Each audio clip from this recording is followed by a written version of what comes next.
বাচ্চা বাচ্চার মতন থাকবে, আমি যা বলবো শুনবে, ভালো করে পড়াশোনা করবে, যখন পড়তে বসতে বলবো চুপচাপ পড়তে বসে যাবে, ভালো মার্কস আনবে।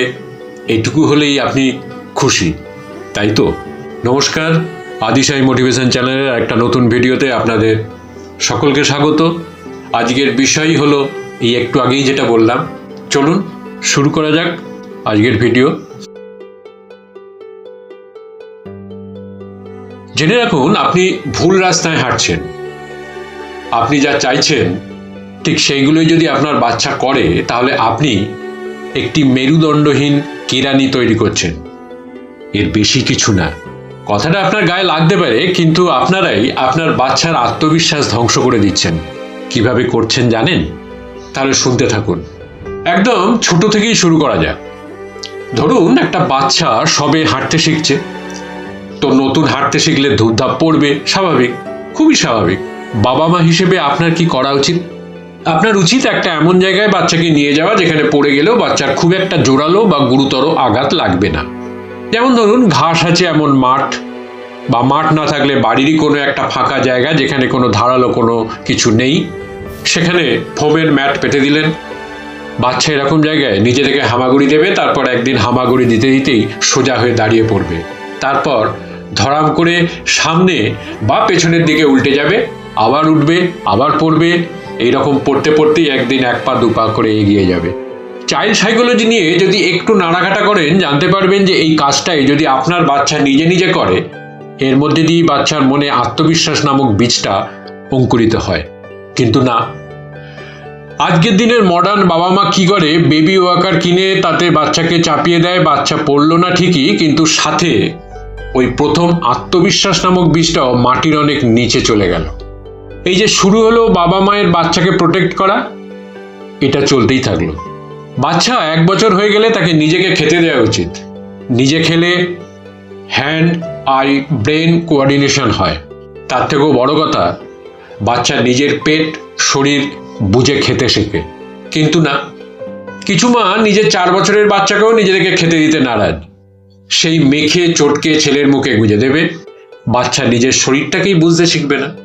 একটা সহজ কথা মাথায় ঢুকিয়ে রাখুন, দুনিয়ায় এমন কোনো প্রাণী নেই যার খিদে পেয়েছে, সামনে খাবার আছে তাও খাচ্ছে না। বাচ্চার সামনে খাবার রেখে চলে যান, খিদে পেলে ঠিক খাবে। সকালে না খেলে বিকেলে পেট চুইচুই করলে বিকেলে খাবে, বিকেলেও না খেলে রাত্রে ঠিকই খাবে। একদিন আপনার বাচ্চাকে এটা করে দেখুন, সারা বছরের ওই খাবার নিয়ে অশান্তি আপনার চলে যাবে।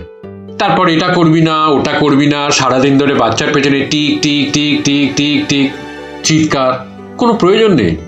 বাচ্চা হয়তো খেলতে চাইছে, বাবা মা হুকুম চালাচ্ছে এক্ষুনি পড়তে বসো। বাচ্চা হয়তো বেড়াতে যেতে চাইছে, বাবা মার হুকুম এক্ষুনি ঘুমো। বাচ্চাকে শাসন করার দরকার আছে, কিন্তু কতটুকু করবেন সেই বোধটা অনেক বাবা মারই নেই।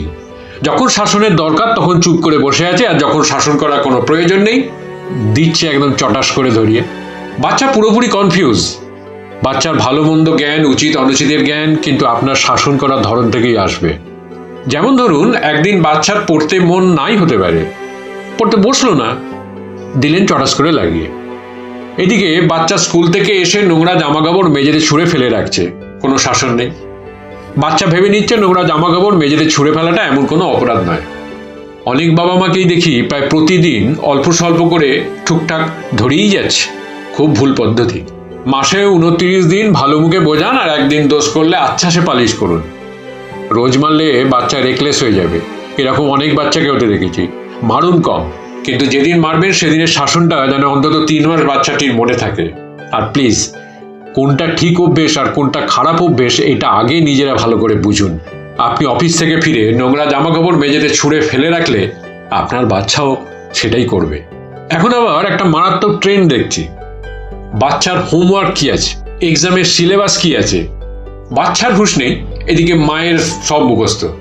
বাচ্চা স্কুল প্রজেক্ট বাবা মা সুন্দর করে বানিয়ে দিচ্ছে যাতে নাম্বার ঠিকঠাক আসে।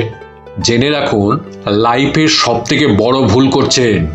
বাচ্চা ভাবছে এরকম চিটিং করাটাই হচ্ছে নিয়ম। একটা ছোট ঘটনা বলি, আমি নিজে তখন ক্লাস 6-এ পড়ি। অ্যানুয়াল পরীক্ষা বাংলা পেপারটা দিতে গিয়ে দেখি অঙ্কের প্রশ্নপত্র। বাড়ি ফিরতেই জানতে পারলাম আগের দিন আমাকে বাংলা পড়তে দেখেও কিচ্ছুটি বলেনি, একবারও মনে করিয়ে দেয়নি যে কালকে বাংলা না অঙ্ক পরীক্ষা। অম্লান বদনে বলে দিয়েছিল, তোর পরীক্ষা, হুঁশটা তোর থাকা দরকার। সেদিন কান্না পেয়েছিল, কিন্তু আজ বুঝি এই শিক্ষাটার দাম। একটা ক্লাসের একটা পরীক্ষায় হয়তো কিছুটা কম নাম্বার পেয়েছিলাম, কিন্তু নিজের কাজের রেসপন্সিবিলিটি যে নিজেকেই নিতে হবে, এই অসামান্য শিক্ষাটা আজও কাজে দেয়। সামান্য একটা দুটো পরীক্ষার নাম্বার কম পেলে আপনার বাচ্চার কিছু এসে যাবে না, কিন্তু প্লিজ প্লিজ ওদের রেসপন্সিবিলিটি নিতে শেখান। ওদের হয়ে কোনো কাজ করে দেবেন না। ওদের হোমওয়ার্ক কি আছে সেটা ওদেরকেই দেখতে বলুন, ওদের স্কুল প্রজেক্ট ওদেরকেই করতে বলুন।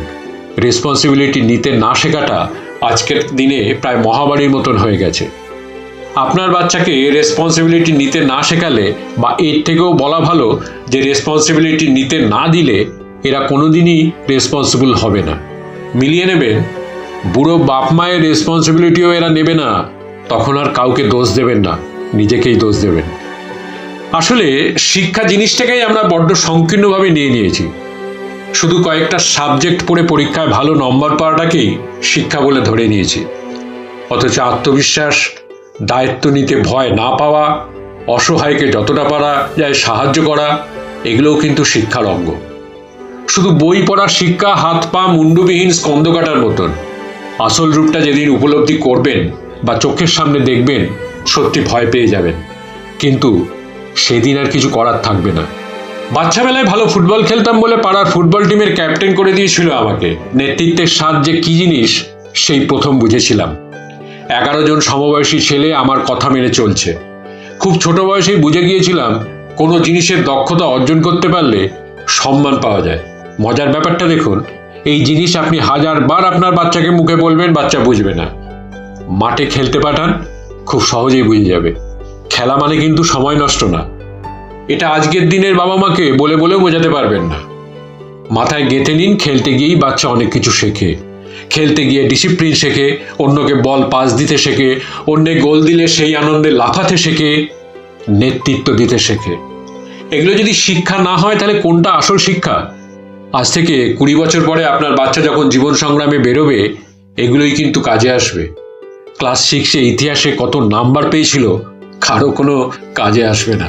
ফর গড সেক, বাচ্চাকে খেলতে দিন। এটাকেও অনেকে ভুল বুঝবে, খেলা মানে ক্রিকেট কোচিং সেন্টার বুঝে নেবে। পাতি পাড়ার আরও 5টা ছেলেপুলের সাথে খেলার কথা আমি বলছি, অন্য কিছু না। আসলে সমস্যাটা অন্য। আমরা যখন বড় হয়েছিলাম, আমাদের সত্যি সেইভাবে দেখার কেউ ছিল না। অনেকটা স্বাধীনতা পেয়েছিলাম। সারাদিন আমাদের পেছনে কেউ টিক টিক টিক টিক করে বেরোতো না। আজকে দিনের বাচ্চারা সত্যি খাঁচায় বন্দি পাখির মতো। এদের কোনো স্বাধীনতা নেই। স্বাধীনতা ছাড়া কোনোভাবেই আপনার বাচ্চার আত্মবিশ্বাস তৈরি হবে না, লিখে রাখতে পারেন। ফর গড সেক, বাচ্চাকে ভুল করতে দিন। জীবনের প্রথম বছরগুলোতে যত বড় এক ভুল করুক, ভুল থেকে শিখলে শেখাটা জম্পেশ হবে। ভুল করে শিখলে আত্মবিশ্বাস তৈরি হবে। আপনার বাচ্চাকে আজ ভুল করতে না দিলে বড় হয়ে ভুল করবে। সেদিন হয়তো আপনি এই পৃথিবীতেই থাকবেন না। তাই আপনি যতদিন আছেন, বাচ্চাকে ভুল করা থেকে আটকাবেন না। বাচ্চা যেন প্রশ্ন করতে ভয় না পায়, বাচ্চা যেন না বলতে ভয় না পায়। আত্মবিশ্বাসী বাচ্চারা খানিকটা অবাধ্য হবে, স্বাধীন চেতা হবে। এই লক্ষণগুলো দেখলে আনন্দিত হন যে মেন্টালি স্ট্রং বাচ্চা তৈরি করতে পারছেন। একটা কোট আমার খুব প্রিয়, রোজ সকালে উঠে একবার এটা নিজেই নিজেকে বলি, নিজেকে মনে করিয়ে দেওয়ার জন্য। If you do too much for your children, you are increasing your self esteem by stealing their. কি রুড়ো সত্যি কথা। বারবার পড়ুন, একদম হৃদয় দিয়ে বোঝার চেষ্টা করুন। বুঝতে পারলে মনে হবে কেউ যেন মুখের সামনে একটা আয়না ধরে দাঁড়িয়ে আছে। বিষয়টা শুনতে শুনতে বা দেখতে দেখতে আপনার কান মাথা গরম হয়ে গেলে মাফ করবেন। জোরে আঘাতটা না দিলে আপনার মনের গভীরে ঢুকবে না। নিজের বাচ্চা যদি মানুষের মতন মানুষ না হয়, সত্যি বলছি, যতই নিজে সফল হন না কেন, জীবনের শেষ দিনে নিজেকে ব্যর্থ মনে হবে। আলোচনা হোক, আপনার মতামত কমেন্টে জানান, লোকজনের সাথে শেয়ার করুন। সবার বাচ্চা ভালোভাবে মানুষ হোক। আর যদি এই ভিডিওটা ভালো লেগে থাকে তাহলে চ্যানেলটিকে সাবস্ক্রাইব করে পাশে থাকা বেল আইকনটিকে প্রেস করে দেবেন, যাতে পরবর্তী ভিডিও দিলে সাথে সাথে তার নোটিফিকেশনটি আপনাদের কাছে পৌঁছয়। লাইক করবেন, পাশে থাকবেন, ভালো থাকবেন। নমস্কার।